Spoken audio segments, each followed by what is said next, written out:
लाल कपड़ा हिला रहे हैं, मतलब इन्होंने वो आवाज पहचान ली जिसे हम ढूंढ रहे हैं।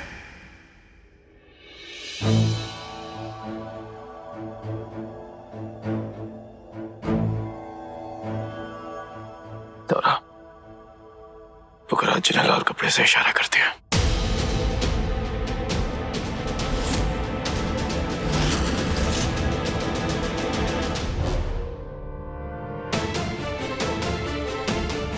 राजमाता जी,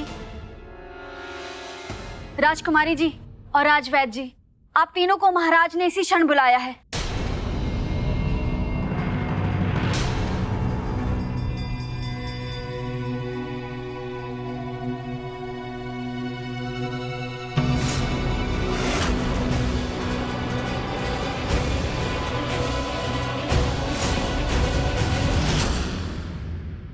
हमने बिना देखे वार किया, इस कारण आप चोटिल हुए राजपुरोहित जी। हम सपने में भी नहीं सोच सकते थे कि आप सारी मान मर्यादा का त्याग करके हमारे कक्ष में झांक कर हमारे निजी क्षणों की गोपनीयता को भंग करने का दुस्साहस करेंगे।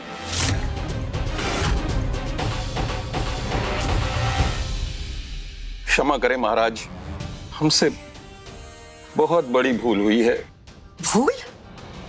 राजपुरोहित जी, ऐसी कैसी भूल? ये क्या कर दिया आपने?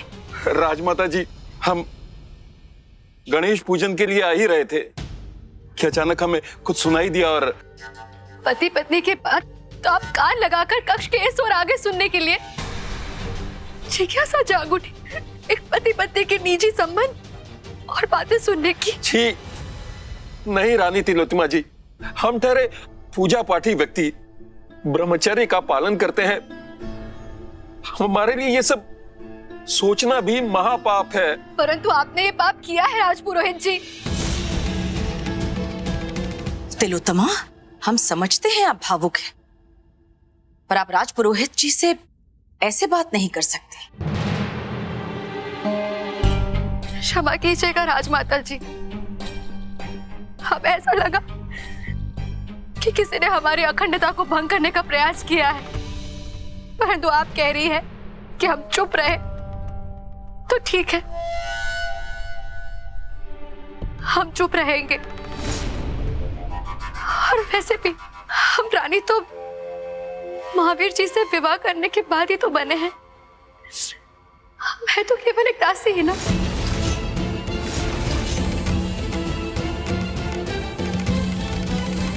एक दासी की अस्मिता का क्या मोल? एक दासी हो या रानी, दोनों स्त्री होती हैं, और एक स्त्री की अस्मिता का मान सम्मान सुरक्षा संरक्षण करना हमारा कर्तव्य है, हमारी प्राथमिकता है, हमारा धर्म है। इसलिए आपको क्षमा प्रार्थी होने की कोई आवश्यकता नहीं। यहां इस समय यदि किसी को क्षमा याचना करनी चाहिए तो वो है ये राजपुरोहित जी।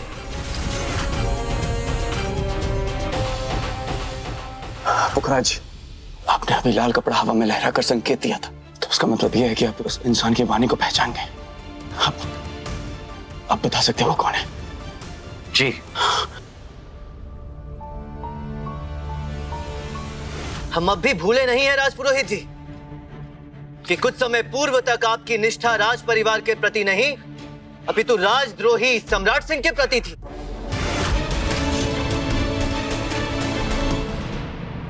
महाराज, हम देशद्रोही नहीं हैं, और यही कारण है कि हमने श्याम मोहिनी का विवाह चिकित्सक ध्रुव से कराने से मना कर दिया था। और बदले में महाराज, हम तो अपने प्राण देने के लिए भी तैयार थे।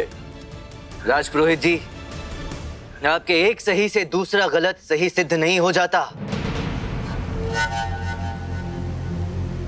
आज आपने जो किया वो अस्वीकार्य है।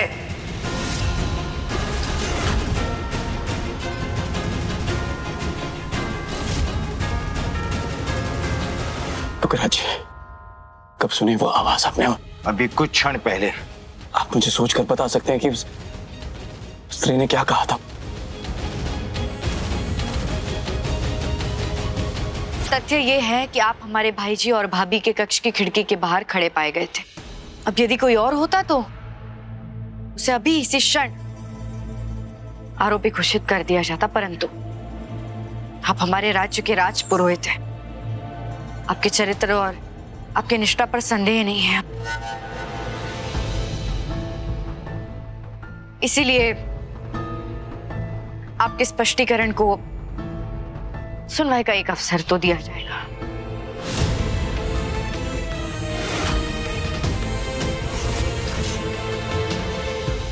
सुना तो था हमने, परंतु एक साथ इतनी सारी बातें कानों में पड़ रही थी। ऐसे में उस स्त्री की वाणी से किन शब्दों का उच्चारण हुआ था वो याद नहीं आ रहा। हम फिर से वो वाणी सुनेंगे तो अवश्य पहचान लेंगे। ठीक है पोखराज जी। तो जैसे आपने इस बार लाल कपड़ा हवा में लहराया था, वैसे ही जब वो आवाज दोबारा आपको सुनाई दे तो आप फिर से इस लाल कपड़े को हवा में लहरा कर इशारा दीजिएगा। वो स्त्री अभी भी राजमहल में होगी। अखंड पाठ में वो जरूर शामिल होगी और वो आवाज आपको दोबारा सुनाई जरूर देगी। राजकुमारी जी, जैसा हमने बताया, हम पूजन के लिए प्रस्थान कर रहे थे, तभी हमें एक ध्वनि सुनाई दी, किसी स्त्री के रोने की ध्वनि।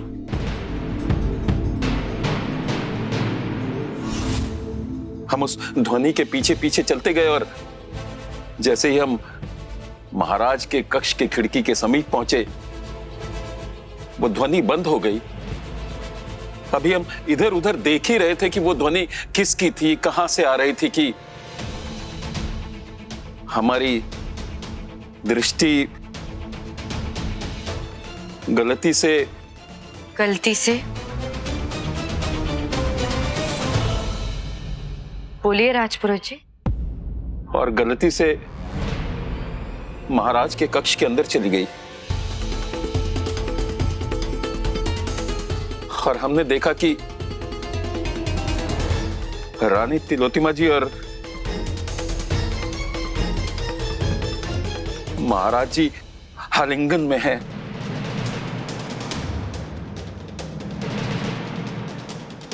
और बस राजमाता जी, हमसे भूल हो गई। यदि आप जो कह रहे हैं वो सत्य है तो उस स्त्री की ध्वनि हमें भी सुनाई देनी चाहिए थी राजपुरोहित जी, किंतु ऐसा कुछ हुआ नहीं। तो अब आप हमें बताइए कि जो कुछ भी हुआ वो आपकी भूल थी या अपराध? जो भी था, आपको ऐसा नहीं करना चाहिए था।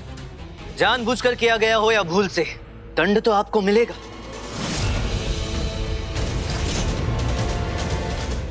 राजपुरोहित जी, आपको अभी इसी क्षण वल्लभगढ़ से राज निकाला दिया जाता है।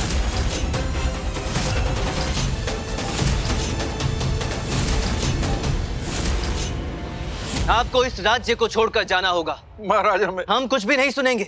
आपको तो हमारा आभार व्यक्त करना चाहिए राजपुरोहित जी कि हम सारी प्रजा के समक्ष आपको शर्मसार नहीं कर रहे।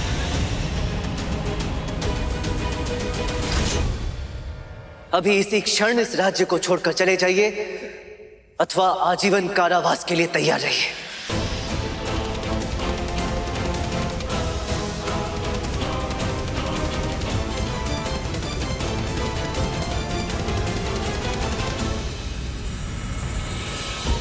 अब जब राजपुरोहित ही यहाँ नहीं होंगे तो अखंड पाठ कैसे होगा?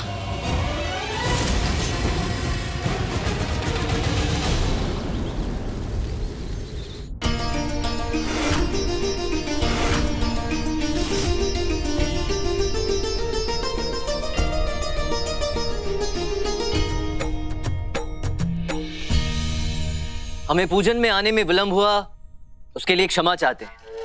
किन्हीं कारणवश आज राजपुरोहित जी इस अखंड पाठ में उपस्थित नहीं हो पाएंगे।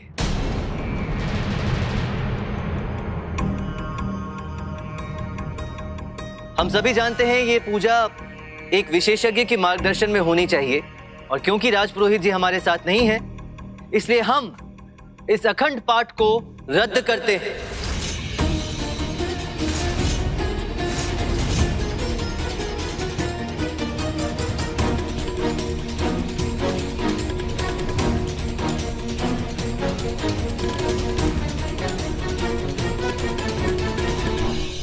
भाई जी। आरू, समझने का प्रयास करें। बिना किसी पंडित के मार्गदर्शन के अखंड पाठ नहीं करवाना चाहिए। यदि कुछ त्रुटि हुई तो अशुभ होगा। इतना बड़ा जोखिम हम नहीं ले सकते। तो जैसा कि तिलोत्तमा ने कहा था, इस समारोह को गणेश पूजन तक ही सीमित रखते हैं। कुछ भी कर लीजिए राजकुमारी जी, आप दोनों कभी भी स्वर्गीय महाराज के हत्यारे तक नहीं पहुंच पाएंगे। पहुंच जाएंगे।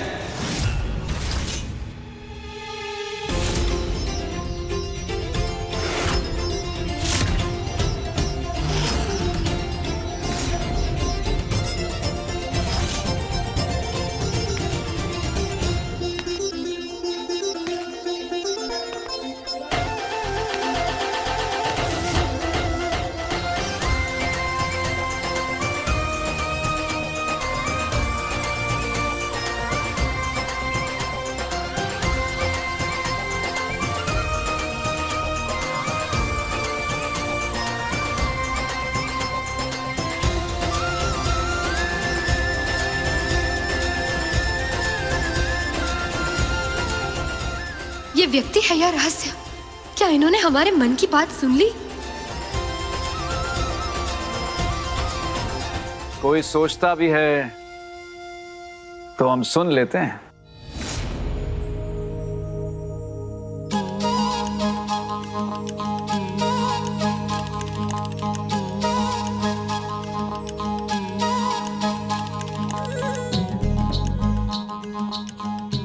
ये क्या करते हैं, क्या बोलते हैं, कुछ समझ में नहीं आता। रणछोड़ जी, आप ये क्या क्या कह रहे हैं? कौन कहां पहुंच जाएंगे? किसने क्या सुन लिया? महाराज, हमारा तात्पर्य है कि भक्त अपनी भक्ति से भगवान तक पहुंच जाएंगे और भगवान हमेशा अपने भक्त की भक्ति सुन लेते हैं।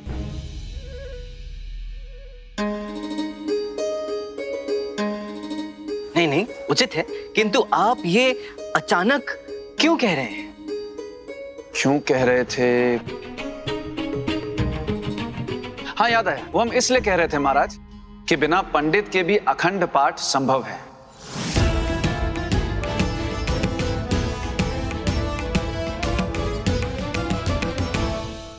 यदि अखंड पाठ पूर्ण भक्ति से किया जाए तो सिद्धि विनायक तक वो भक्ति भाव पहुंच जाता है और उन्हें सुन के अच्छा भी लगेगा। अच्छा, आप तो ऐसे कह रहे हैं जैसे विनायक जी से रोज बातचीत होती है आपकी। हाँ, होती रहती है जी। हमारा तात्पर्य है कि यदि राजकुमारी जी इस अखंड पाठ को लेकर इतनी उत्साहित हैं, तो पूर्ण तैयारी के बाद इस अखंड पाठ को रद्द कर देना उचित नहीं होगा। हमारा वही अदना सा प्रश्न है कि आप ऐसा क्यों कह रहे हैं? आपका सुझाव मांगा किसी ने? नहीं मांगा महाराज, परंतु हम तो सलाहकार हैं। सलाह देना कर्तव्य है हमारा और उचित मार्ग दिखाना हमारा धर्म। वैसे हम बता सकते हैं कि राज पुरोहित जी के ना होने के बाद भी ये अखंड पाठ विधिवत कौन कर सकता है?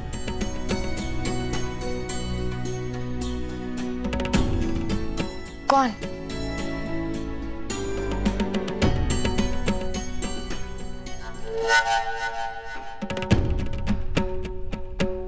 रानी तिलोत्तमा जी, क्या आपको जिज्ञासा नहीं है ये जानने की कि वो व्यक्ति कौन है?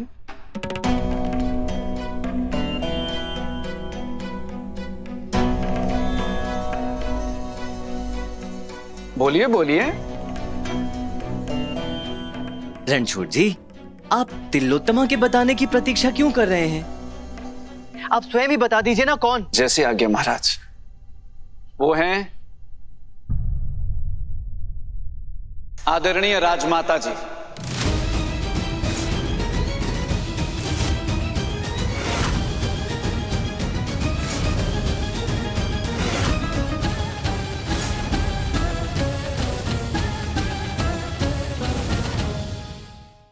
ये आप क्या कह रहे हैं?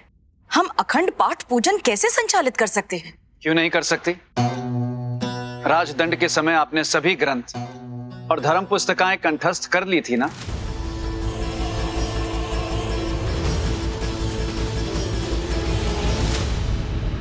जहां ज्ञान है वहां भय कैसा?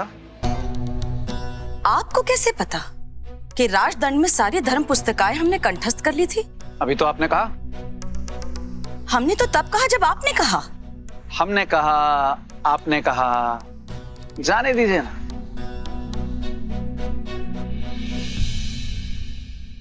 मायने ये रखता है कि जो कहा वो सत्य कहा कि नहीं।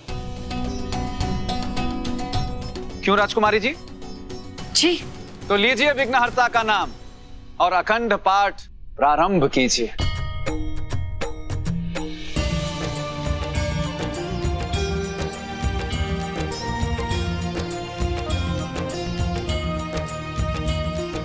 बोलिए गणपति महाराज की जय। जय।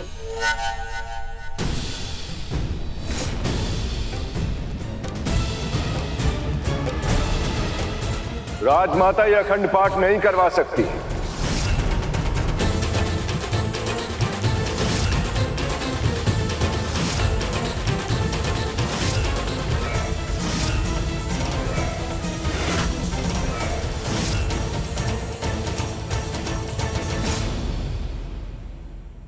हम अपनी आपत्ति दर्ज करते हैं।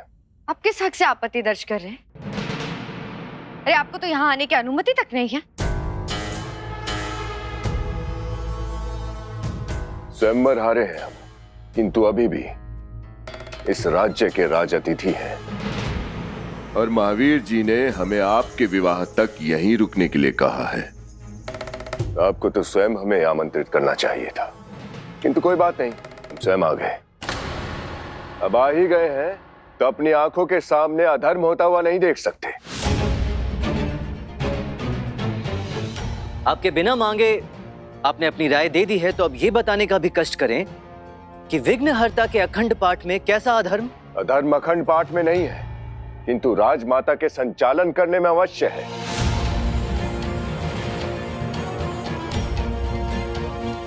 हमारे रीति रिवाज के अनुसार एक स्त्री जिसका पति मर चुका हो वह अखंड पाठ का संचालन नहीं कर सकती।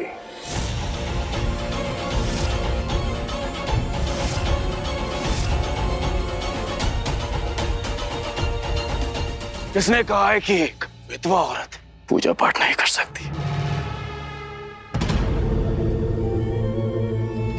एक स्त्री सृजनकर्ता होती है, जीवन को जन्म दे सकती है, और वो उसको पूजा पाठ भक्ति भाव के संस्कार भी सिखा सकती है, जैसे राजमाता जी ने राजकुमारी को सिखाया। ये सत्य है कि पूजा पाठ गुरु के मार्गदर्शन में हो तो शुभ है, परंतु ये भी सत्य है कि मां से बढ़कर गुरु इस संसार में कोई नहीं होता।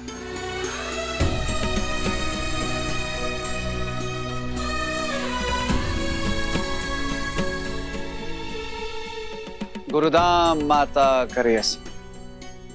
अब हर घर में तो पंडित जी जाकर पूजा नहीं कर सकते। उन घरों में माता ही उन पूजा का संचालन करते। उन माताओं के पूजा पाठ को खंडित कहने का पाप आप अपने सर मत लीजिए सम्राट से।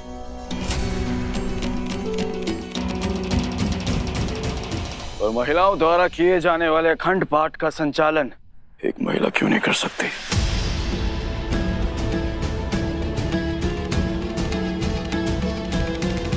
तिलोत्तमा, अब यह अखंड पाठ होकर ही रहेगा।